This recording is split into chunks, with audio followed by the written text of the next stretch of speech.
The Mumbai local train rattled, its rhythm a familiar heartbeat against Rohan's own anxious pulse. His salary had landed in his account that morning, a handsome number for a 25-year-old graphic designer. Yet, looking at his banking app, he felt a familiar hollowness. After rent, bills, and a few too many online orders, the number was already shrinking. It felt like trying to hold water in his hands. This month was different though. It was his mother's 50th birthday. He had his heart set on a beautiful Kanjivaram sari, the color of a peacock's throat, which he'd seen in a small shop in the Tunga. But the price tag made him wince.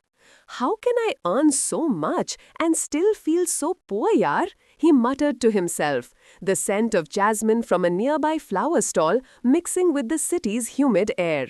Defeated, he found himself walking towards that same part of town, not to the sari shop, but to a place that always calmed him, Joshi's book nook.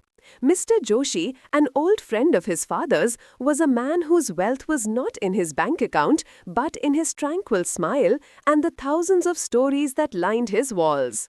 "Arey Rohan, come, you look like you're carrying the weight of the entire gateway of India on your shoulders," Mr. Joshi said, his eyes twinkling.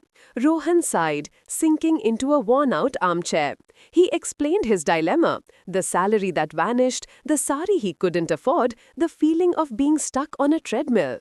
Mr. Joshi listened patiently. He didn't offer any financial tips. Instead, he pointed to a small potter's wheel he kept in a corner, a lump of wet clay resting on it. "You see this clay, beta? Your salary is just like this. Right now, it's just a shapeless lump that spins and splatters everywhere."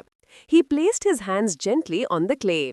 "But with focus, with gentle, mindful pressure, you can shape it. You can create a pot, a lamp, something useful and beautiful. This is your dharma towards your own future self. Your financial habits are your karma. Every rupee you spend without thought is an action that creates a future of anxiety. But every rupee you save with intention, that creates a future of peace." He continued, "Don't chase more clay, Rohan. Learn to shape what you have. Your wallet is a small garden. What are you planting? Weeds of impulse or seeds of purpose?" The simplicity of it struck Rohan like a distant temple bell in the morning quiet. It wasn't about complex budgets or scary investments. It was about mindfulness, intention. That evening, Rohan sat with his laptop. He didn't just look at his expenses, he saw them.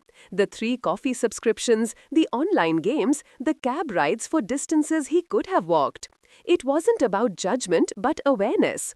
With a small, hopeful smile, he started planting new seeds. He cancelled what he didn't need. He started setting aside a small amount, not for a vague future, but for his mother's sari. 3 months later, Rohan stood in that sari shop, the peacock blue silk flowing through his hands. He had paid for it in full. The joy he felt wasn't just about giving a gift.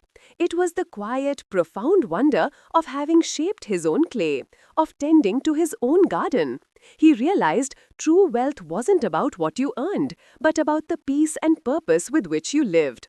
And that, he knew, was a treasure no amount of money could ever buy.